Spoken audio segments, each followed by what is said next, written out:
দম এবং সোলজার, এই দুইটা সিনেমা মন্দিরা ছেড়েছে। আমি স্বপ্নজল পেয়েছি, আমি কলকাতা সিনেমা পেয়েছি, আমি গুনিন পেয়েছি। গুনিনও আমার করার কথা ছিল, সেটা করিনি। 15 মিনিটে এনাফ ফর মি, বাট আমি ওই টাইপের না।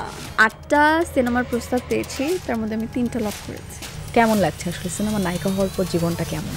বাংলাদেশে তো ডিরেক্টররা ভাবতেই পারে না যে নারী চরিত্রে যে আরো ভালো কিছু করা যায়। তুমি যদি এখন রাস্তায় গিয়ে একটা রিক্সাওয়ালাকে বলো শাকিব খানের সিনেমা আসছে, ওটা শুনেই সে দেখতে যাবে। সালমান খান আমার সাথে, আমি আর কিচ্ছু দেখবো না ডানে বামে। আমি এরকম একদমই না। দিন শেষে যখন আমরা মিটিংয়ে বসি বা কোনো সিনেমা আলোচনা হয়, আমরা তো প্রডিউসারই পাই।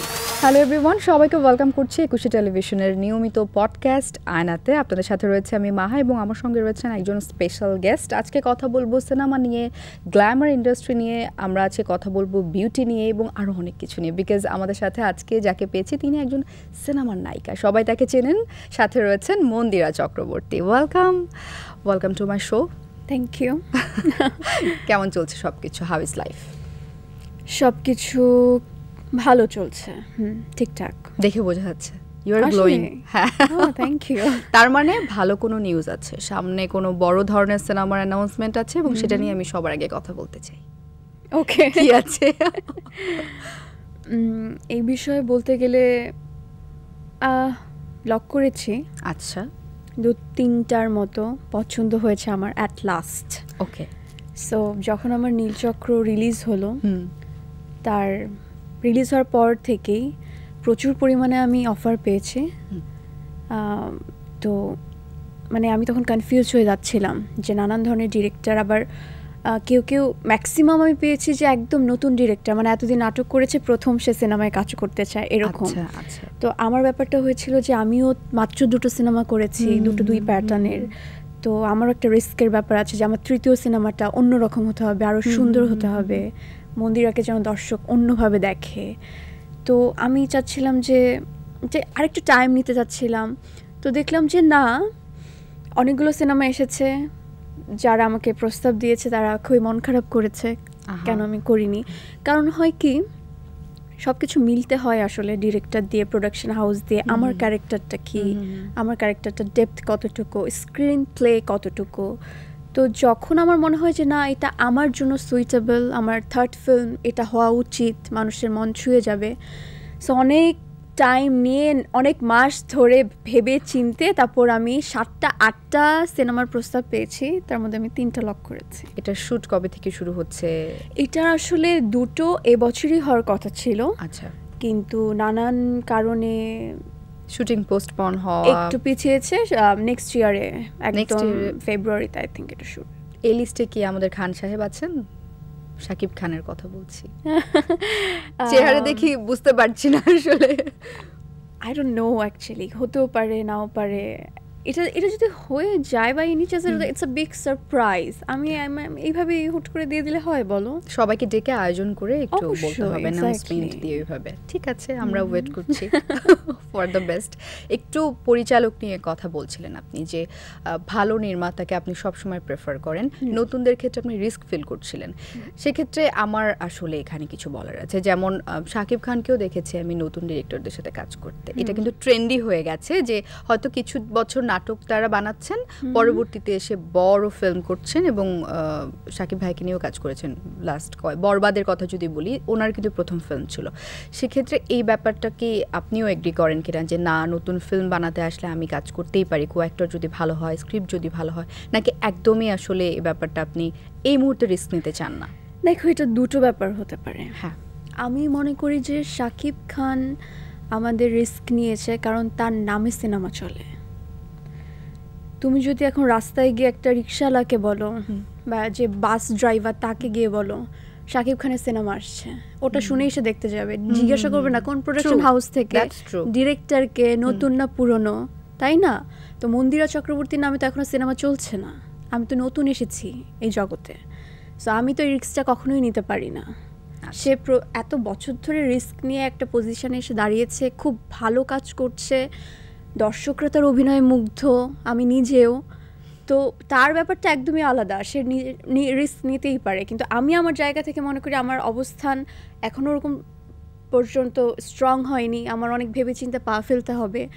আর এতটুকু অফকোর্স আইডিয়া আছে যে কত কি মানে মানসম্মত স্ক্রিপ্ট নাকি এবং ডিরেক্টরের আগে পরের কাজ মিলিয়ে, যেমন তো ধরো থাকে না যে আমার এখন সিচুয়েশনটা কি হয়েছে, যে তারাও যেরকম দেখে বা জানতে চায় আগে পরে আমি কেমন কাজ করেছি, কেমন অভিনয় করেছি, ঠিক আর্টিস্টদেরও এটা যারা অফকোর্স অনেকে করে, আমি সিনিয়র জুনিয়র মিলিয়ে দেখেছি, এবং যারা করেন আমি তাদেরকে বলবো যে ডিরেক্টরও আগে পরে কি কাজ করেছে, তার মান, কাজের মান কতটুকু সেটাও নির্ধারণ করে যে আমাকে সে কাজে নিলে সেই কাজটা কতটা মানসম্মত হতে পারে।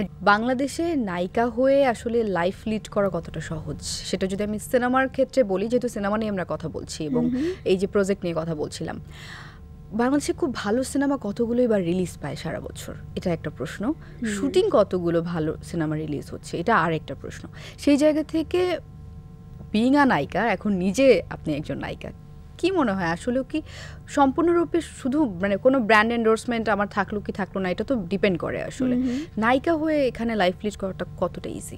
আমি বলবো যে একটু টাফ, অ্যাকচুয়ালি টাফ না, আমার কাছে মনে হয়েছে। কারণ তুমি যদি আগের ব্যাপারটা দেখো, 10-15 বছর আগের ব্যাপার দেখো, প্রচুর পরিমাণে হল ছিল, এক্স্যাক্টলি, দর্শকরা হলমুখী ছিল, প্রচুর পরিমাণে সিনেমা হতো, প্রচুর পরিমাণে প্রডিউসার ছিল, শুটিং হতো প্রচুর পরিমাণে, এক্স্যাক্টলি। এবং আমাদের আর্টিস্টরা তো মানে কোন সিনেমার শুটিং রেখে কখন আরেকটা ফ্লোরে গিয়ে আরেকটা সিনেমার কাজ করবে এই দ্বিধাদ্বন্দ্বে থাকতো যে কখন কোনটা শেষ হবে। তো এখন যে মোমেন্টে আমরা আছি, সব কিছু পারিপার্শ্বিকতা মিলিয়ে আমরা তো দিন শেষে যখন আমরা মিটিংয়ে বসি বা কোনো সিনেমা আলোচনা হয়, আমরা তো প্রডিউসারই পাই না। তা একটা প্রডিউস যদি কেউ না করতে চায়, সে ভাবে যে দেশের কি অবস্থা বা আমি যেই টাকাটা ইনভেস্ট করছি সেটা কতটুকু আমার উঠে আসবে, সে যে একটা কনফিউশনে ভোগে। মানে ব্যবসা ভালো না থাকলে তো সে প্রডিউস করতে পারবে না। এক্স্যাক্টলি। আরো দিনে দিনে তুমি নিউজেই দেখবে যে হল বন্ধ হয়ে যাচ্ছে, বন্ধ করে দিচ্ছে। তো একটা মধ্যবিত্ত পরিবার বা একটা গরিবের যারা দিন আনতে দিন খায়, এক্স্যাক্টলি, আমরা যেভাবে দেখছি প্রতিনিয়ত, তো তাদের তো সিনেপ্লেক্সে গিয়ে একটা সিনেমা দেখা সম্ভব না। আমি দেখেছি একটা মধ্যবিত্ত ফ্যামিলিরও পারা সম্ভব নয়। এক একটা পার্সনের টিকিট যদি তোমার 400-500 টাকা হয়, তুমি যদি তোমার হাজবেন্ড ওয়াইফ দুটো বাচ্চাকে নিয়ে দেখতে চাও, আবার 3 থেকে 4,000 টাকার খরচ একটা মুভি দেখতে গেলে। একটা মধ্যবিত্ত ফ্যামিলি কখনোই চিন্তা করবে না যাদের 30-40 হাজার টাকা বেতন যে আমি আজকে 5,000 টাকা একটা সিনেমার জন্য খরচ করব। তারা সিঙ্গেল স্ক্রিন দেখবে, হলে যাবে, কিন্তু হলটা কোথায়? ছেলেবেলাটা কেমন ছিল, কিভাবে বেড়ে ওঠা? আসলে ছেলেবেলাটা আমার একদম খুলনাতেই, আর খুলনা শহরটা আমার খুবই প্রিয়, শান্তিপ্রিয় শহর বলে আমার মনে হয়। শান্ত। আর স্কুল আমার কেটেছে খুলনায়। কিন্তু মজার ব্যাপার হচ্ছে, এটা খুবই একটা সবাই শুনলে একটু কনফিউশন মনে করবে যে, কারণ আমি যখন ছোট ছিলাম 2006-এ আমি ঢাকায় চলে আসি। আচ্ছা। তো অতদিন অবধি আমি খুলনায় থাকতাম, স্কুল সবই চলেছে, কলেজও আমার খুলনায়। কিন্তু আমি 2006 যখন ঢাকায় চলে আসি, মা আছে তো যে আমি একদম, আমার যখন 3.5 বছর বয়স তখন থেকে তো আমি নাচ শিখি। তো আমার যখন পুরোপুরি নাচ শেখা অনেকটা শিখে ফেলেছি, তখন মা আছে তো আরও বেটার করে আরও ভালো কারো কাছে শিখি। সো আমাকে ঢাকায় এনে আমার গুরু শিবলি মোহাম্মদ স্যার, ওনার কাছে আমাকে ভর্তি করানো হয়। তো তখন থেকেই হয় কি আমার জার্নিটা মোস্ট অফ দ্য টাইম ঢাকায় হয়েছে। তো যখন আমাদের অ্যানুয়াল পরীক্ষা হতো বা ফার্স্ট টার্ম সেকেন্ড টার্ম, ওই পরীক্ষার কিছুদিন আগে গিয়ে আমি জাস্ট পরীক্ষা দিয়ে আবার ঢাকায় চলে আসতাম। আমার ব্যাপারটা এরকম ছিল। আবার তখন মনে করো 2012-তে যখন আমি চ্যানেল এশিয়া নাচে থেকে আমি বের হই, তো তখন তো আমার কাছে প্রচুর কাজ আসতে লাগলো। তো তখন আমি আবার আমার এইচএসসি কমপ্লিট করেছি হচ্ছে 2015-এ। আচ্ছা। সো এটা একটা, তখন আবার মা বাবা দ্বিধাদ্বন্দ্বে ভুগলো যে এত কাজ হচ্ছে, আবার ক্লাস মেইনটেইন করবে কিভাবে, মানুষ অলরেডি বয়স বের করে ফেলছে। এক্স্যাক্টলি, আই ডোন্ট মাইন্ড নায়িকাদের বয়স জানতে হয় না, এরকম একটা মিথ আছে। কেন জানুক না, কি সমস্যা? তো তারপরে হচ্ছে কলেজও আমি ওইভাবে কমপ্লিট করেছি। না, এটা এখানে না আমি অনেক ভালো রিলেট করতে পারছি। আমি নিজেও কলেজ থেকে কাজ করি, তো এই যে ক্লাস করতে না পারা, বাং করতাম না ওভাবে, বাট যেতেই পারতাম না আসলে, অনেক বেশি শুটিং করতাম। তো ওই স্ট্রাগলগুলো তো আসলে ছিল। তার মানে 3.5 বছর এবং খুব আর্লি এজ থেকে কাজ শুরু করা, এটা আমি মোস্ট অফ দ্য টাইমই দেখেছি যারা আর্লি এজ থেকে কাজ শুরু করেছে তারাই কিন্তু টিকে আছে এখন। মানে হুট করে আমি এলাম, এসে রাতারাতি নায়িকা হয়ে গেলাম বা অনেক বড় কিছু হয়ে গেলাম, এটা আমি খুব একটা দেখি। তাদের টিকে থাকার সময়টাও খুব কম থাকে। তো যত আস্তে আস্তে আস্তে শুরু করা হয় তত বেশি লং জার্নিতে থাকা যায়। মানে এটা কি আপনি বিশ্বাস করেন কিনা? আমি এই প্রসেসেই এত বছর এগিয়েছি, সো আমি অবশ্যই বিশ্বাস করি। হঠাৎ করে নায়িকা হওয়া নাকি প্ল্যান ছিল আসলে, যে না আমি নায়িকা হতেই এসেছি? আমি নায়িকা হতে একদমই আসিনি। আচ্ছা, তাহলে কিভাবে এই নায়িকা হওয়ার জার্নিটা শুরু হলো? আসলে আমার মা বাবা চাইতো, ফুল ফ্যামিলি চাইতো, রিলেটিভসরা চাইতো, মানে আমাকে এত পরিমাণে প্রেশার করতো ওরা যে কেন তুমি কাজ করছো না, কেন সিনেমা করছো না। মানে আবার আমার রিলেটিভরা হচ্ছে আমার কলকাতায় অনেকজন আছে, তো তাদের খুবই ক্রেভিং যে কলকাতার বিগ স্ক্রিনে তারা আমাকে দেখবে। আচ্ছা, হ্যাঁ, মানে এত পরিমাণে তাদের চাওয়া পাওয়া। আর আমি তখন ব্যাপারটা তখন এরকম হয়েছে যে আমি মিডিয়াতে তখন একদমই নেই বলতে গেলে চলে। মানে আমি টিভিসিও করছি না, নাটকের কাজ করছি না, টেলিফিল্ম করছি না, আবার যদি কোনো একটা ভালো লাগে আমি সেটা করছি, মানে আমার সিরিয়াসনেস নাই একদম না। আসলে আমার পুরো মুডের উপর ডিপেন্ড করতো। আর আমি যে কত ভালো ভালো কাজ আমার জীবনে ছেড়েছি, এটা যদি কোনো লিস্ট করে আমি একদিন বলি এবং নাম দিয়ে কোন সিনেমা ছেড়েছি, কোন টিভিসি ছেড়েছি, আমাকে কেউ পিটাবে। এবং ওই টাইমে আমার আশেপাশে যারা ছিল, আমি যখন বলতাম যে আমি করব না, তখন আমার ফ্রেন্ডরা, ওরাও তো মিডিয়ার, তখন বলতো কেন করবে না, এই মানে সবার তো এরকম ভালো কাজ আসে না। আমার ভালো লাগছে না করতে, মানে কারণ ভিতর থেকে না ওই প্যাশনটাই আমার ছিল না তখন।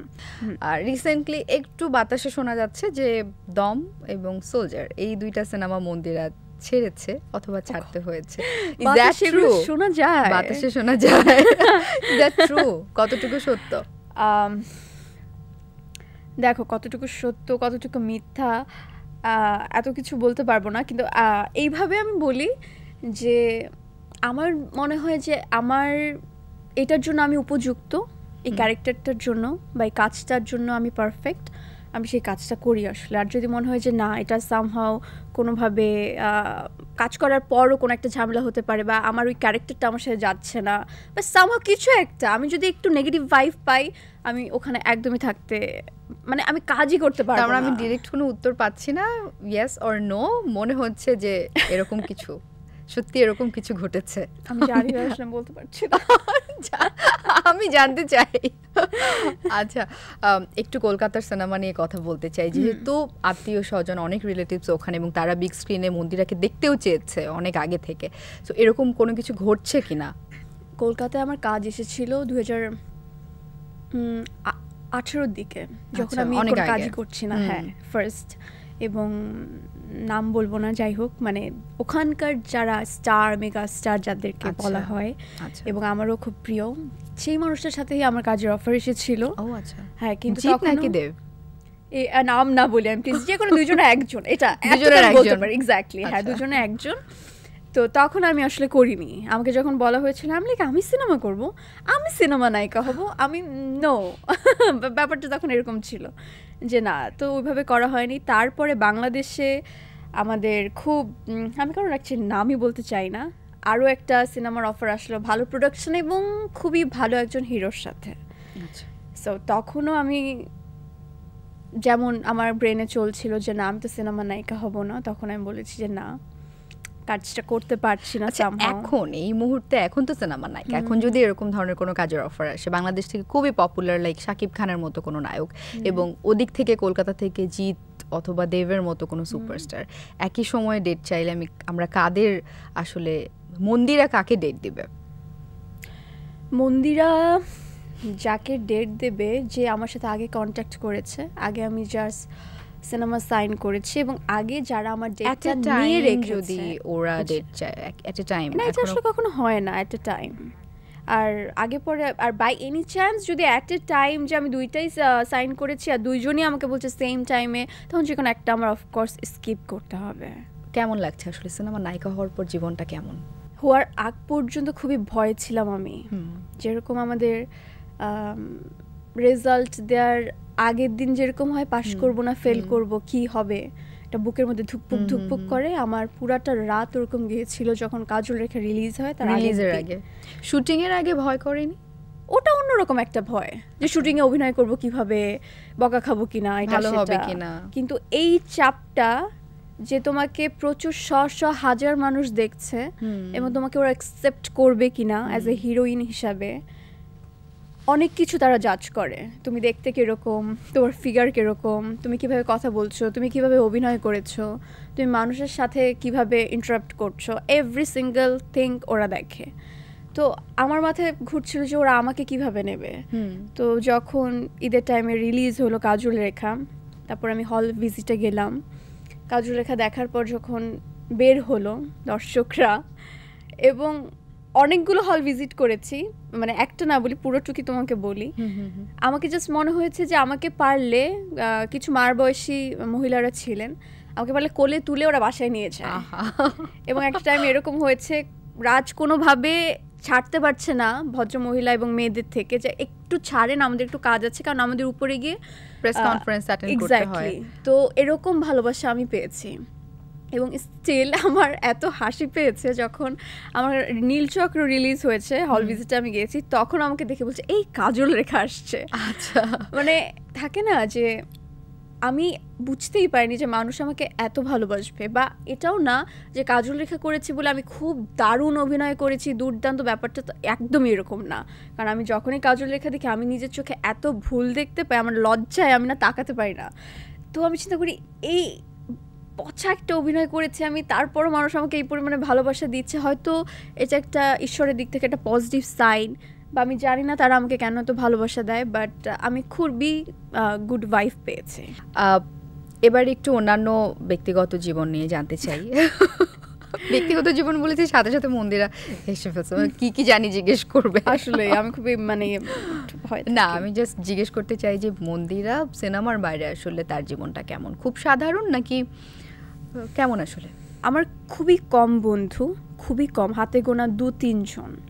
তো আমি তাদের সাথে টাইম স্পেন্ড করতে, আড্ডা দিতে খুব পছন্দ করি। তারা যখন আমার আশেপাশে থাকে আমার মনে হয় যে খুব গুড একটা টাইম কাটছে। হ্যাঁ, আর ফ্যামিলিকে টাইম দিতে পছন্দ করি, বাসায় থাকতে বেশি পছন্দ করি আমি মোস্ট অফ দ্য টাইম। আমাকে যদি কেউ বলে যে চলো আজকে আমরা একটু আড্ডাতেই বা গেট টুগেদার কোনো একটা প্ল্যান করি, চাই আমি মনে করি 2 মাসে একবার কোনো একটা পার্টিতে বা কোনো একটা আড্ডা অ্যাটেন্ড করলাম আমি, কিন্তু 2 মাসে তো একটা হয় না, অনেকগুলো হয়। তখন আমি বলি আমার তো অনেক কাজ আছে, বা আমি তো ঢাকাই নেই আমি, কিন্তু আমি আমার বাসায় আমার বেডে আমি মানে করো লে ডাউন হয়ে একদম। এরপর থেকে এটা বললে আর কেউ বিশ্বাস করবে না এই এপিসোড দেখার পরে যে ও বলছে ও ঢাকার বাইরে, মানে ও বাসায়। আমার চিন্তা হয় যে এখন রেডি হয়ে যাব, গিয়ে এত গল্প টল্প করতে হবে অনেকক্ষণ, তার থেকে ভালো আমি আমার নিজের বেডে শুয়ে থাকি, একটু আরামায়েশ করি। আমি একটু এই টাইপের মানুষ। আচ্ছা, জনপ্রিয়তা পাওয়ার পর আসলে জীবনটা কতটা বদলে গেছে থাকে না? এখন তো রাস্তাঘাটে বের হলে মানুষ চেনে, তারপর নতুন বন্ধু বান্ধব হওয়াটাও ডিফিকাল্ট। এই অবস্থায় প্রেমের প্রস্তাবও বোধহয়, আমি জানি না বাড়ে নাকি কমে, আমি শুনেছি সবাই বলে কমে, কারণ তারা একটু ভয় পায়, ভীতি বাড়ে। কমে। আগে যেরকম হতো ছোটবেলা থেকে যে প্রচুর প্রেমের প্রস্তাব পেতাম, ছোটবেলা থেকে কি নায়িকা হওয়ার আগ পর্যন্ত, কিন্তু এখন মনে হয় অনেক মানুষ লেখে যে ইনবক্স হোক, যখন আমি একদম ফ্রি টাইম বললাম না লে ডাউন হয়ে যখন থাকি, তখন আমি চেক করি কে আমাকে কি লিখছে, কে কি বলেছে, কে মন্তব্য করেছে কেমন। তো তখন দেখি যে অনেকেই আমাকে প্রপোজাল পাঠিয়েছে, ভালোবাসি, ভালো লাগে, একটু কথা বলতে চাই। কিন্তু আগে যে ব্যাপারটা হতো ওরকম ব্যাপারটা এখন আর নেই। আমার কাছে সামহাও মনে হয় যে সবাই ভাবে যে অনেক বড় একজন মানুষ, অনেক কিভাবে বলবো, বললেও কি আমাকে পাত্তা দেবে নাকি, বা আমি আর কি কথা বলা উচিত, না মনে হয় বললে বলা উচিত, তাই বলা উচিত, বলা উচিত। তার মানে এটা একটা পজিটিভ সাইন ছিল যে প্লিজ আপনারা বলবেন, মানে এরকম করবেন না। সবারই ভালো লাগে কেউ যদি বলে ইউ আর বিউটিফুল। নায়িকা ঠিক আছে, কিন্তু বলতেই পারে। কেমন ছেলে পছন্দ করে মন্দিরা পার্টনার হিসেবে? যেই ছেলে দেখতে সুন্দর হবে, দেখতে সুন্দর হতে হবে, রাজপুত্রের মতো দরকার নেই। আপনি কি একটু রেসিস্ট? না মানে না, দেখো বিয়ে ব্যাপারটা প্রেজেন্টেবল হতে হবে। না, বিয়ে ব্যাপারটা এরকম যে তুমি তো চাইলেই পছন্দ হয়নি বলে তারপরে আরেকটা করতে পারবে না আসলে। মানে একটা টাইমে গিয়ে একটাই করতে হবে, আর আমি একটাই করতে চাই আসলে। তো একটা বার যখন হবে আমি অফকোর্স চাইবো যে ওভারঅল তাকে যেন দেখতে একজন জেন্টলম্যান লাগে, রাইট? সো ওটাই অ্যাকচুয়ালি ইম্পর্টেন্ট। আগে দর্শনধারী তারপর গুণবিচারী অনেকে বলে। সো রান্নাটা পারতে হবে। ও ওয়াও। আর প্রচুর প্রচুর প্রচুর পরিমাণে আমাকে ভালোবাসতে হবে। আর সবাইকে রেসপেক্ট করতে হবে। আর মন্দিরা মনে হয় রান্না করে যাওয়া একদম পছন্দ করে না? করি, যদি আমার বিয়ে হয় কখনো, আমি আমার হাজব্যান্ডকে অবশ্যই আমি সব রান্না করতে পারি। আচ্ছা, আমার মা আমাকে সব কিছু শিখিয়েছে, সে যেটা বলবে আমি সেটাই রান্না করে দিতে পারবো। যদি এমনও কিছু আবদার করে বসে যেটা আমি পারি না, সেটা আমি শিখে রান্না করে দিতে পারবো, কিন্তু সেটা উইকেন্ডে হতে পারে, নট এভরিডে। এরকম তো কাজে ব্যস্ত থাকা হবে, প্লাস প্রতিদিন রান্না করে বলেছি যে তার সে যদি রান্না পারে দু একদিন মাঝে মাঝে রান্না করে খাওয়াবে। প্রেমের ক্ষেত্রেও কি একই রকম রিকোয়ারমেন্টস, নাকি প্রেমের ক্ষেত্রে ছাড় আছে বা না? যার সাথে প্রেম করব তাকেই তো বিয়ে করতে চাই, আবার আলাদা কি না থাকে না যে যখন তুমি প্রেমিক তখন মানে একসঙ্গে যখন একটা বাসায় থাকে হাজব্যান্ড ওয়াইফ তখন অনেক কিছু অনেক কমফোর্টেবল হয়ে যায়, বাট যখন আলাদা আমরা থাকছি প্রেম করছি তখন তো আরও রিকোয়ারমেন্টস থাকতেই পারে। আমাকে নিয়মিত ফুল নিয়ে দেখা করতে আসুক বা ডেটে নিয়ে যাক, এই জিনিসগুলো ডিমান্ড আছে কিংবা রিকোয়ারমেন্টস আসলে আছে। থাকলে অনেক ভালো, না থাকলে ইটস ওকে।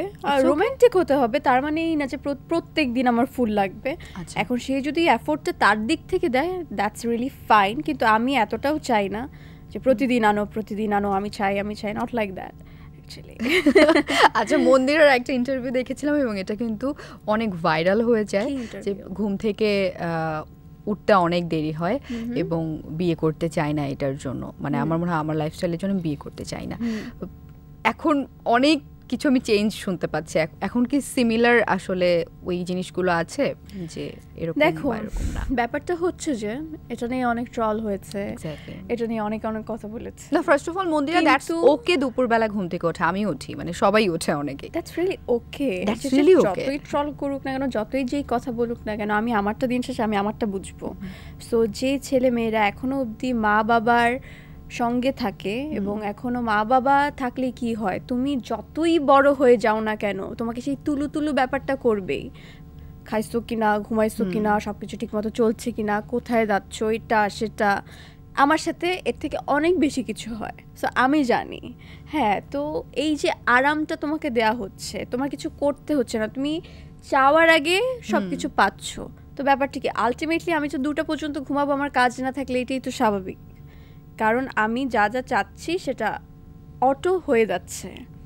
সো আমি যখন বিয়ে করব এই ব্যাপারটা তো নাও হতে পারে, তো যতক্ষণ আমি টাইমই হয় না, হ্যাঁ, তো যতক্ষণ আমি আমার মা বাবার আন্ডারে আছি, যতক্ষণ আমি পুরা আমার মা বাবা আমাকে তুলোর মধ্যে করে রেখে আমাকে মানুষ করছে স্টিল, তাহলে আমি কেন দুপুর দুটোই উঠবো না, আর কেনই বা আমি আশা করবো না যে আমি এতক্ষণ পর্যন্ত ঘুমোতে পারি। It's okay. এই যে সোশ্যাল মিডিয়ার বুলি, জাজমেন্ট কিভাবে নেওয়া হয়, হেট কমেন্টসগুলো আমার প্রচুর পরিমাণে ভালো লাগে। কিভাবে? এই যে যার মতো যা ভেবে নিচ্ছে, আমি এটা খুব নাইসলি ওয়েতে এনজয় করি ব্যাপারটা। It's okay.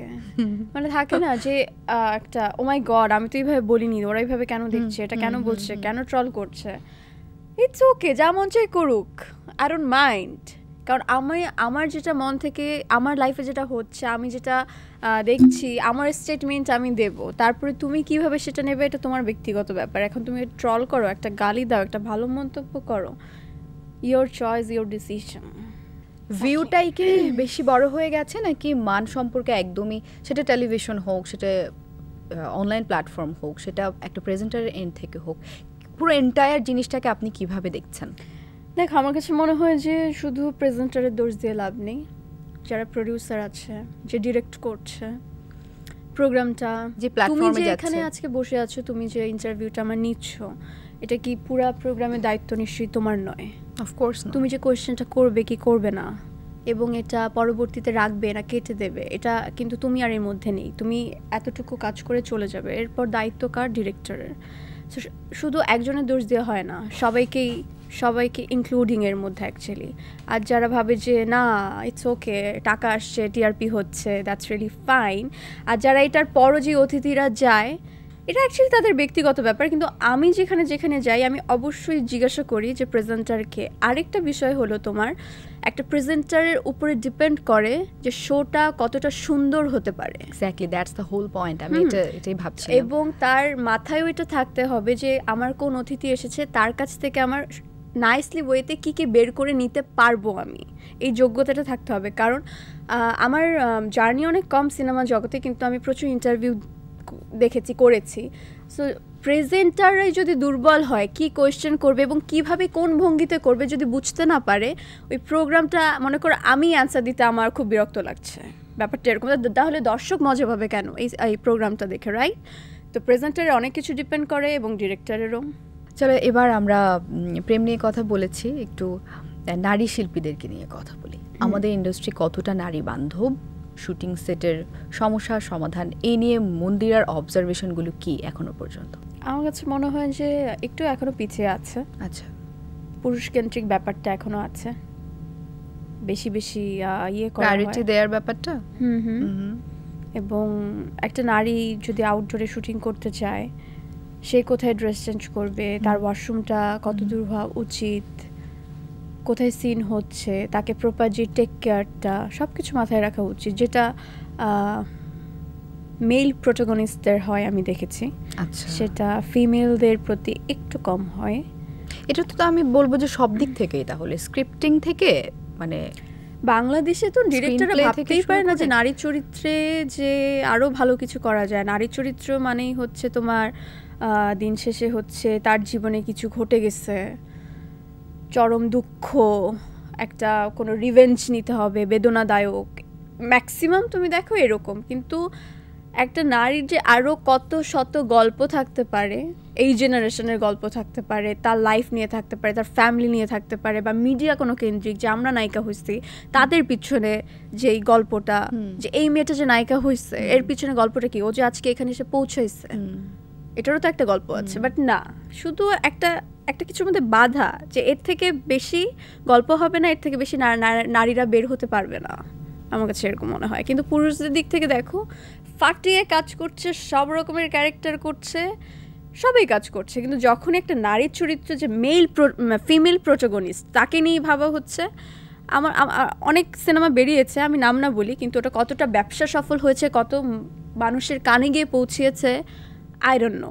না এখানে, হ্যাঁ এখানে একটা কনভারসেশন হতেই পারে আসলে। যেমন একটা ব্যাপার আপনি যেটা নোটিস করেছেন, এটা আমারও ভালো লেগেছে, যে নারী কেন্দ্রিক গল্প মানে যে দুঃখ, বিষাদ, বেদনা এটা নিয়ে কাজ করতে হবে এরকম না।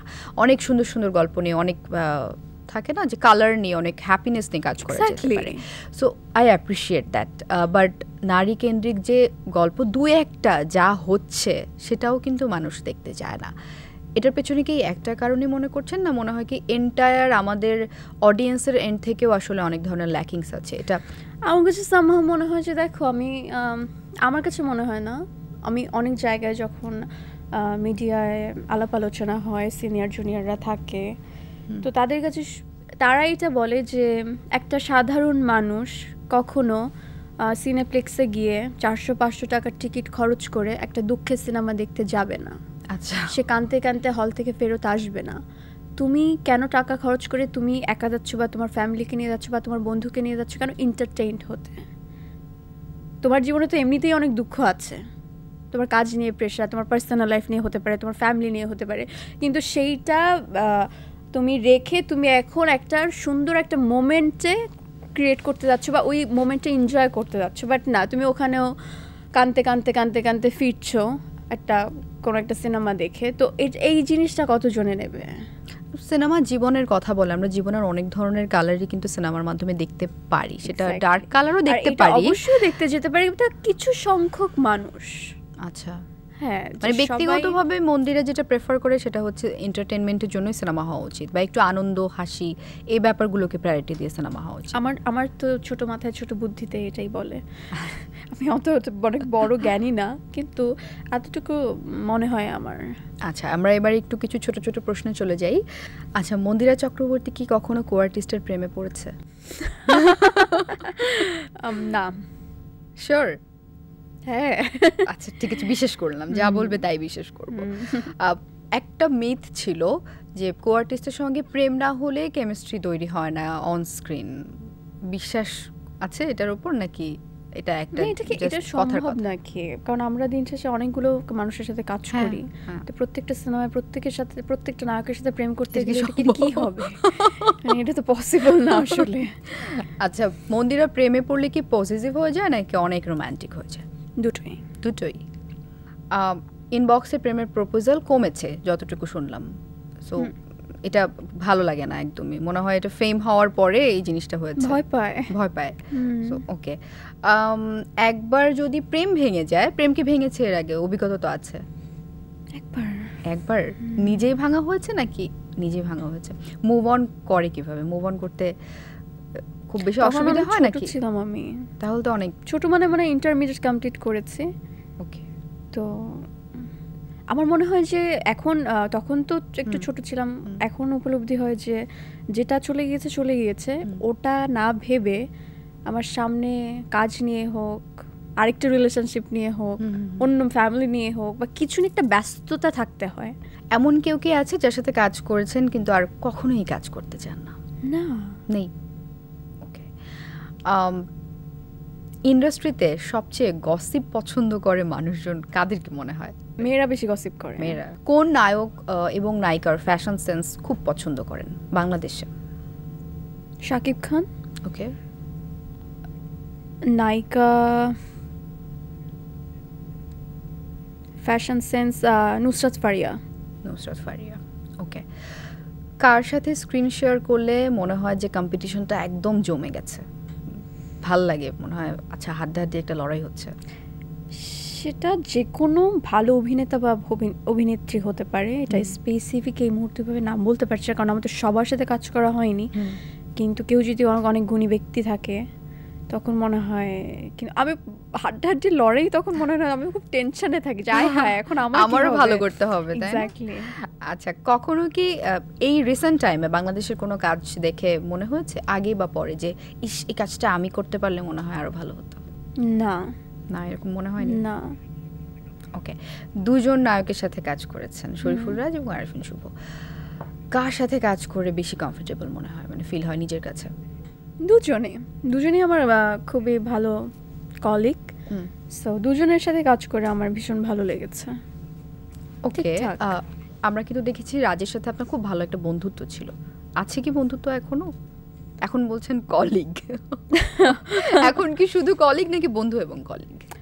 অবশ্যই, প্রথমে তো সে আমার একজন কলিগ, মানে তার সাথে আমার প্রথম কাজ হয়েছে, তখন তো আর আমরা বন্ধু ছিলাম না, সো আস্তে আস্তে বন্ধুত্ব হয়েছে, মানে দুটোই বলা যায় আসলে, কলিগ বন্ধু।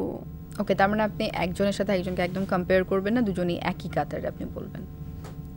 দুজনেই খুবই ভালো অভিনেতা, অনেক বছর ধরে দুজনেই কাজ করছে এবং দুজনের সাথে আমি কাজ করতে চাই, এই তো। ওকে, ব্যক্তিগত জীবনে মন্দিরা কেমন এবং শুটিং সেটে আসার পরে মন্দিরা কেমন? ব্যক্তিগত জীবনে মন্দিরা শান্ত, সহজ সরল, দুষ্টু প্রচুর পরিমাণে। আর শুটিং সেটে মন্দিরা একদমই শান্ত, ভদ্র একটা মেয়ে, মানে দুষ্টুমি। আমার দুষ্টুমি ফেস আজ পর্যন্ত কেউ দেখেইনি, আমার মার কাছের মানুষ ছাড়া, মানে কেউ ভাবতেও পারে না যে আমি এতটা দুষ্টু। কিরকম দুষ্টুমি আসলে, মানে কেমন? অনেক ফানি বাসায়, এরকম অনেক ফানি, অনেক। তমলিকা কর্মকার আছে না, হ্যাঁ, আমাদের তমলিকা দিয়ে আমাকে দেখে বলেছে তুই তো কমেডিয়ান রে মন্দিরা, তোকে মানুষ, মানে আমি হাসতে হাসতে তমলিকা দিকে মেরে ফেলি, মানে ব্যাপারটা এরকম, হাসতে হাসতে বলে পানিতে আমি অজ্ঞান হয়ে যাচ্ছি, তখন বলে তোর এই ফেসটা কি কেউ দেখেছে যে তুই মানুষকে হাসতে হাসতে মেরে ফেলতে পারিস? না, আমি তো সবাইকে তো দেখাই না, তো ব্যাপারটা এরকমই, মানে এক একটা মানুষ একটা জোন ডিপেন্ড করে যে আমি কি এরকম। এক্স্যাক্টলি। নীলচক্র রিলিজের পর একটা কথা উঠেছিল যে মিঠু খানি আপনাকে নিয়ে এবং শরীফুল রাজকে নিয়ে আরেকটা সিনেমা নির্মাণ করবেন, এরকম শুনেছি আমরা, সেটার কোনো আপডেট আছে কিনা বা আদৌ হচ্ছে কিনা? এটা না, এটা সম্বন্ধে ওভাবে আমি অবগত নই, কারণ আমি জাস্ট শুনেছিলাম। আচ্ছা, মানে আপনার পর্যন্ত আসেনি? না, জাস্ট একটা কাজ হতে পারে বা এরকম ভাবে ওরা চিন্তা ভাবনা করছে, অ্যান্ড দ্যাটস অল। এরপরে আমি ঘুম থেকে উঠে দেখি যে পত্রপত্রিকায় সব জায়গায় নিউজ যে জুটি বেঁধে আসছেন, আবার ফিল্ম হচ্ছে। আমি ওটা দেখেই মিঠু ভাইকে ফোন দিই যে মিঠু ভাই, মানে আমি তো নিজেই জানি না, কিন্তু আমি দেখতে পাচ্ছি যে মানে লেখা হচ্ছে, আমি জানি এটা কেন হচ্ছে। বললো, উনি বলছে আমিও জানি না আসলে এটা কেন হচ্ছে। আমি লাইক, কিন্তু এখনো ওটা নিয়ে কোনো রকম কোনো কথা হয়নি, আর আমি আসলে এটা নিয়ে একদমই স্টিল জানি না। অ্যাওয়ার্ড শোতে অ্যাটেন্ড করতে কেমন লাগে? মানে ভিন্ন ভিন্ন লুক নিয়ে ওই অ্যাওয়ার্ড শোটা কেমন, সেটার উপর ডিপেন্ড করে আবার লুক ক্রিয়েট করতে হয়, কস্টিউম, মেকআপ অ্যান্ড অল, কেমন লাগে? ভালোই লাগে, ভালো লাগে। অনেকেই কিন্তু আমাদের অ্যাওয়ার্ড শোগুলোর সাথে এখন কম্পেয়ার করে বাইরের দেশের অ্যাওয়ার্ড শোগুলোকে। সো অ্যাকচুয়ালি আমাদের দেশের অ্যাওয়ার্ড শো এর মান কতটুকু ধরে রাখতে পারছি আমরা, এবং কিভাবে পুরো ব্যাপারটা দেখা হয়? এখন আসলে হয়েছে কি, প্রচুর পরিমাণে অ্যাওয়ার্ড শো হয়, প্রচুর পরিমাণে, এটা প্রত্যেক দিন বলতে গেলে হয়। এখন ব্যাপারটা হচ্ছে যে এটা নিয়েও কিছুদিন আগে আমি দেখেছিলাম, আমাকে নিয়ে অনেক বলছে যে মন্দিরা কাজ দুটো করেছে, অ্যাওয়ার্ড পাচ্ছে 20টা, এরকম কোনো জায়গায় লেখা এসেছিল। কিন্তু ব্যাপারটা কি বলতো, যখন আমি কারণ পুরো স্টোরিটা তো মানুষের জানতে হবে, কারণ একতরফা বললেই তো হয় না। যখন আমি কাজল রেখা শেষ করলাম, কাজল রেখা রিলিজ হয়েছে তো তোমার 1-1.5 বছর পর, তুই 1-1.5 বছরের টাইমটা তো অনেক।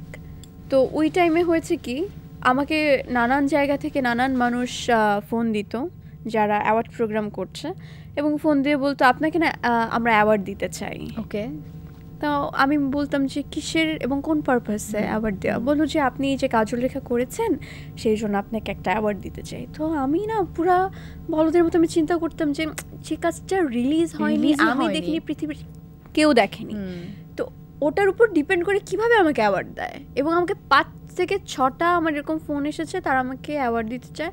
এবং তা কিছু ভালো, আমি নাম বলছি না, আবার কিছু থাকে না এই যে নর্মাল যে অ্যাওয়ার্ড প্রতিনিয়ত হচ্ছে, হ্যাঁ তারাও। তো আমি একটা অ্যাওয়ার্ডও নিইনি, এবং আমি তাদেরকে সুন্দর করে বলেছি যে দেখুন আমাকে তো মানুষ চেনেই না যে আমি কাজ একটা সিনেমা যে আমি করেছি ব্যাপারেও কিছু জানেন, কোনো অবগত নেই। আমি আমার নিজের মানে নিজেকেই এখনো বড় পর্দায় দেখিনি, কোনো মানুষ দেখেনি, মানে কি ভিত্তিতে আমি অ্যাওয়ার্ডটা নেব? এক্স্যাক্টলি। তো তারপর যখন কাজল রেখা রিলিজ হলো, তারপরে নীলচক্র রিলিজ হলো, তারপরে যখন আমি অ্যাওয়ার্ডগুলো পেলাম এবং অনেক অনেক গুণী ব্যক্তিদের সাথে একই স্টেজে আমি অ্যাওয়ার্ড পেয়েছি, এখন আমি নিতে পারি, কারণ এখন আমার দ্বিধাদ্বন্দ্বে ভুগতে হয় না। কো আর্টিস্টের সঙ্গে কখনো ঠান্ডা লড়াই হয়, একটু ঝগড়া লেগে যাওয়া, বা শুটিং সেটে কোনো কিছু নেই একটু ঠান্ডা লড়াই? কারো কখনো কোনোদিন হয়নি।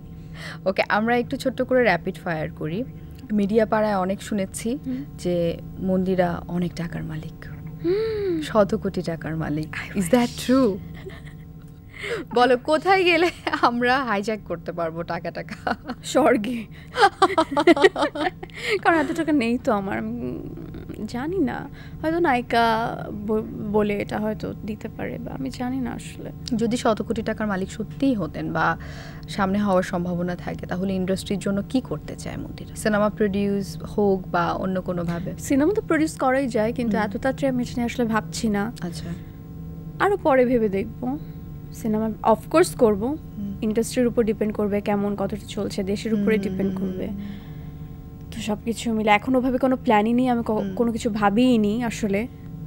তো ওকে, শাকিব খানের বিপরীতে কাজ করা নিয়ে এই প্রশ্ন খুবই কমন, সবাই এই প্রশ্ন আসলে করে। আমি জানি, আমি ওই প্রশ্নটা করছি না কাজ করতে চান কিনা, আই নো অফকোর্স সবাই কাজ করতে চায়, কিন্তু থাকে না যে এরকম ধরনের বিগ স্টার বা সুপারস্টারদের সাথে কাজ করতে গেলে মোস্টলি যেটা হয় যে নায়িকাকে একটা এলিমেন্ট হিসেবে দেখানো হয়, জাস্ট নায়িকা রাখতে হবে, তাই খুশি, অনেকেই খুশি। হ্যাঁ, আপনি খুশি কিনা এই ধরনের এলিমেন্ট হিসেবে কাজ করতে? খুশি হতাম দেখো, তাহলে আমি অনেকগুলো কাজ করে ফেলতে পারতাম।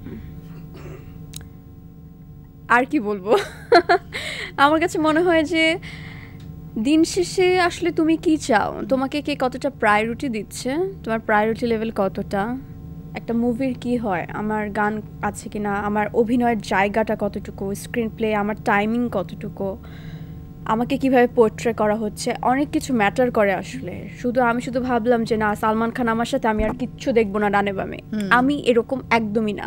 আমি আমার নিজেরটা পুরাপুরি ভাবে কিভাবে বের করে আনতে হয় আমি সেই চেষ্টা করি। আর আমি যখন দেখি যে না 2 ঘন্টা সিনেমা আমাকে 15 মিনিট দেখাচ্ছে, আমি কাজ করবই না, তার থেকে কখনো করবো না, দ্যাটস ফাইন। আমার প্রায়োরিটি লেভেল অবশ্যই ওখানে থাকতে হবে, স্ক্রিপ্টে থাকতে হবে, নয় আমি পারবই না। দ্যাটস ওয়াই এটা আসলে মানুষের বোঝা উচিত। দ্যাটস ওয়াই আমি মন্দিরা চক্রবর্তী 2012-তে আমি তোমার মিডিয়াতে এসেছি, আমি কিন্তু কম সিনেমার অফার পাইনি। আমি স্বপ্নজাল পেয়েছি, আমি কলকাতা সিনেমা পেয়েছি, আমি গুনিন পেয়েছি, গুনিনও আমার করার কথা ছিল, সেটা করিনি। আমাকে অন্তরাত্মার জন্য বলেছিল, আজ এই পর্যন্ত আমি কোনো দিনও আজ পর্যন্ত কাউকে বলিনি, এই প্রথম বললাম, সেটাও আমি করিনি। কারণ ওই টাইমে কী হয়েছে আমি বললাম না, আমার নায়িকা হওয়ার ক্রেভিংটাই ছিল না। সো এখন যখন আমি এত বছর পরে আমি কাজল রেখা করেছি, মানুষের একটু সেন্স থাকা উচিত যে এই মেয়েটা কাজল রেখা কেন করেছে। আমার নাম ভূমিকায় আমি, এবং পুরো গল্পটা আমাকে নিয়ে। সো আমি যখন বুঝেছি দিস ইজ মাই স্টোরি, এটা আমার জন্য পারফেক্ট, দেন আমি ওই কাজটা করেছি। নীলচক্র তো সেম, আমার কতটুকু কাজ, আমার কি কি করতে হবে অ্যান্ড এভরিথিং, শুরু থেকে শেষ পর্যন্ত আমি আছি, শুধু মেল প্রোটাগনিস্ট না। অনেক সময় বলিউডে দেখেছি যে কখনো কখনো অনেক বড় একটা সিনেমার সাথে জাস্ট একটা সিনের জন্য থাকাটাও অনেক কিছু। এটা হতেই পারে, এটা হতে পারে কিনা সবাই যে সেম তা তো না, আমাদের 5টা আঙ্গুল তো সমান নয়। তো কি কারো ক্রেভিং হবে যে ওই মানুষটাকে জাস্ট একটু দেখা, কারো ক্রেভিং হবে আমি পিছনে থাকি ব্যাকে, তাও আমাকে যেন সিনেমার পর্দায় দেখাক, কারো ক্রেভিং হবে আই উইশ একটা গানে থাকতে পারলি দ্যাটস ফাইন, কারো ক্রেভিং 15 মিনিটে এনাফ ফর মি। বাট আমি ওই টাইপের না, আমাকে ফুল প্রায়োরিটি দিতে হবে, ওভাবেই গল্প লিখতে হবে, ওই স্ক্রিপ্ট আমার কাছে আসতে হবে, দেন আই মিন। এটা হচ্ছে একটা ছোট্ট কুইজ। আরিফিন শুভর সাথে কাজ করা হয়েছে এবং বলেছেনও যে আপনার অনেক পছন্দের একজন আর্টিস্ট। তার প্রথম সিনেমার নাম আপনি বলতে পারবেন কিনা, এবং আপনি তার কততম সিনেমার নায়িকা ছিলেন? যেটা পারবো না সেটা বলতে আর্গুমেন্ট করে লাভ নেই, আমি পারবো না আসলে। কিন্তু আমি তার নাটক দেখে যে পরিমাণে ওরকম পছন্দ করেছিলাম, ভালোবাসি তাই ভালোবেসে যাই, এটা। আরেকটা হচ্ছে ওটার নামটা মনে পড়ছে না, নোবেল ভাই, মিম আপু আর উনি ছিলেন অনেক বছর আগের, ওই টেলিফিল্মটা দেখেও আমার ভালো লাগা কাজ করেছিল, এটা মনে আছে। তারপর বাংলা লিঙ্কের অ্যাডটা, হ্যাঁ, তো কিছু কিছু অফকোর্স মনে আছে, কিন্তু প্রথম এটা আই এম সো সরি মনে। আচ্ছা, অনেকের জন্যই হয়তো এটা অনেক নতুন হতে পারে, আমিও খুব একটা জানতাম না। 2010 সালে তার প্রথম সিনেমা রিলিজ হয় জাগো নামের। জাগো সিনেমাটা হয়তো অনেকে অনেকে হয়তো মনেও করতে পারবে না, 2010 অনেক আগের কথা। এক্স্যাক্টলি। 2010 মন্দিরের বয়স কত ছিল? ছোট ছিলাম প্রচুর। কলেজ? কি বলো, কলেজ না, সরি, দিয়েছি 14 এ, স্কুলে। হ্যাঁ, আচ্ছা। আর আরিফিন শুভর 25তম সিনেমা হচ্ছে নীলচক্র। ও ওয়াও, গ্রেট। আমাদের তো একটা করা উচিত। হ্যাঁ, এটা কিন্তু একটা সুবর্ণ জয়ন্তী মতো হয়ে গেছে, 25তম। আচ্ছা, আরিফিন শুভ সাথে সেটে যাওয়ার পর বা নিজে যখন কাজ করলাম, নিজে কাজ করছি, এই ব্যাপারটার ফিলিং কেমন ছিল? যেহেতু অনেক আগে থেকে পছন্দের ছিল, সেটে যাওয়ার পরে তার সাথেই কাজ করছি তার নায়িকা হিসেবে, হাউ ওয়াজ দ্যাট? আমি খুবই এক্সাইটেড ছিলাম, ওকে, প্লাস নার্ভাসও ছিলাম। এক্সাইটেড ছিলাম এই কারণে যে তাকে আমি খুব পছন্দ করি, যে সামনে আসলে কেমন একটা লাগবে। হ্যাঁ, কেমন লেগেছিল আসলে এটা আমি জানতে চাই। He is a very very very good hearted person, very humble, gentleman, সব ভালো। ভালোবাসা নাকি জনপ্রিয়তা, মন্দিরার কাছে কোনটা বেশি জরুরি? ভালোবাসা। কফি নাকি চা, গসিপের সময় কোনটা বেশি দরকার হয়? দুইটার একটারও লাভার না আমি, একটা হলেই হলো, I don't mind. Okay. Social media ছাড়া 3 দিন থাকতে হবে, পসিবল না? হ্যাঁ, অফকোর্স। হেট কমেন্টস পড়লে প্রথম রিঅ্যাকশন কি থাকে? মানে আই ডোন্ট কেয়ার, ওকে, ওকে, তোমার ইচ্ছা, তুমি লিখেছো, ইটস ওকে। নিজের মানে মন্দিরার প্রিয় গসিপ পার্টনার কে? My best friend Abirup Sharma. Makeup করতে করতে জানিস কি হয়েছে? ওকে। আচ্ছা, যদি একজন অভিনেতার ফোন হ্যাক করতে পারতেন, সেই অভিনেতা কে হতো? সব দেখে ফেলবো, দেখতে চাই কি সিক্রেট আছে। শাকিব খান। ওকে, জি, আমরা সবাই দেখতে চাই, প্লিজ। প্রেমিক থাকলে লুকিয়ে রাখবে মন্দিরে নাকি প্রকাশ করে দেবে সবার মাঝখানে? লুকিয়ে রাখবো। লুকিয়ে কেন? নজর লাগবে। This my personal life, so personal থাকাই বেটার। ওকে। মিডিয়ার মানুষ হিসেবে বা নায়িকা হিসেবে কখনো নিজের আয়নার সামনে দাঁড়ানো হয়? নায়িকা হিসেবে? হ্যাঁ, যে আসলে নিজে থাকি না আমরা, প্রত্যেকেই সেলফ রিয়েলাইজেশনের কোনো একটা পয়েন্টে আসি। অবশ্যই, অনেক জায়গায় বারংবার। যখনই আমি এই যে আজকেও যখন আমি বাড়ি থেকে বেরোচ্ছিলাম সেজে, তখন তো আমাকে দেখতে আই এম দ্য হিরোইন, এটাই তো মনে হচ্ছিল যে আমি আমার কাজ যাচ্ছি এখন। না, নিজেকে অনেক প্রশ্ন করা হয় কিনা, নিজের ভুলগুলো নিয়ে নিজেকেই প্রশ্ন করা হয় কিনা, বা নিজের ভালো সিদ্ধান্তগুলো নিয়ে কি নিজেকে অ্যাপ্রিশিয়েট করা হয় কিনা? আমি আসলে বলে না যে আই এম মাই ফেভারিট, আমি ওরকম পার্সন। আমি নিজেকে নিয়ে এত অবজেসড থাকি সারাক্ষণ, আমি পৃথিবীর এটা মনে হয় কি কেউ বিশ্বাস করবে না, আমার হাতে যখন ফোন থাকে সবাই মনে করে আমি খুব ফেসবুক দেখছি, খুব রিলস দেখছি। আমি ফেসবুকেও থাকি, ইনস্টাগ্রামেও থাকি, কিন্তু আমি শুধু আমাকেই দেখি বারংবার। আমি জানি না, এটা তো মনে হয় আমার কোনো একটা প্রবলেম আছে। দেখি, জুম করি, আচ্ছা এই ড্রেসটা হলো তো আরও বেটার করতে হবে, এই সাজটা এরকম করেছি, বা এটা ভালো লাগছে না, এর থেকে আরও ভালো করতে হবে, ওই দিন কি করব, মানে সারাক্ষণ আমার মাথায় এগুলো ঘোরে। সেলফ সেন্টার্ড, নিজের সবকিছু নিয়ে অলওয়েজ দেখতে থাকি। It's okay. যদি আগামীকাল নিজের ব্যাপারে সব গসিপ মুছে দেয়া যায় কিন্তু একটা রাখা যাবে, কোনটা রেখে দিতে চান? আমার ব্যাপারে তো কোনো গসিপই নেই, সবার ব্যাপারেই থাকে। এই যে যেমন অনেক টাকার মালিক, আর কি, আর তো কিছু নেই। আর কিছু মনে পড়ছে, বাট আমি বলতে চাই না। কেন যে গসিপ গুলো নিয়ে আসে না, মানে কেন যে এরকম মাহামুরি ওরকম কিছু নেই যে থাকে না। নিজের ব্যাপারে কোন রিউমারটা শুনলে অনেক ভালো লাগবে? মন্দিরা এই বছরই 20টা সিনেমা করে ফেলছে, এটা শুনতে আমার খুব ভালো লাগবে। সর্বশেষ মন্দিরা দর্শকদের জন্য কি বলতে চায়? আমি আমার দর্শকদের জন্য বলতে চাই যে আপনাদের ভালোবাসার জন্য আমি আজকে এখানে। সো আপনারা প্রচুর পরিমাণে আমাকে ভালোবাসবেন, আমাকে সাপোর্ট করবেন এবং বাংলা সিনেমার সাথে থাকবেন। প্রচুর বাংলা সিনেমা এখন হচ্ছে, প্রত্যেকটা সিনেমা হলে গিয়ে দেখতে যাবেন, আর মা বাবাকে ভালোবাসবেন। এই তো। থ্যাংক ইউ মন্দিরা, অনেক গল্প করলাম আজকে। আমি জানি না আপনার কেমন লেগেছে আমার শোতে এসে, আই হোপ আপনার ভালো লেগেছে। আমি খুব এনজয় করেছি এবং তুমি খুবই সুন্দর করে প্রোগ্রামটা শেষ করেছো, তোমাকে আমার ভীষণ ভালো লেগেছে। Thank you so much, means a lot, and thanks for being my guest. ইনশাআল্লাহ আবার দেখা হবে, আবারও দেখা হয়ে যাবে। প্রিয় দর্শক, আপনাদের প্রিয় আয়োজন 21 টেলিভিশনের স্পেশাল পডকাস্ট আয়না নিয়ে আমি থাকবো প্রতি সপ্তাহে একই সময়ে আপনার প্রিয় গেস্টকে সাথে নিয়ে। সে পর্যন্ত ভালো থাকুন, নেক্সট উইকে আবার দেখা হওয়ার আগ পর্যন্ত ভালো থাকবেন, সুস্থ থাকবেন, 21 টেলিভিশনের সাথেই থাকবেন।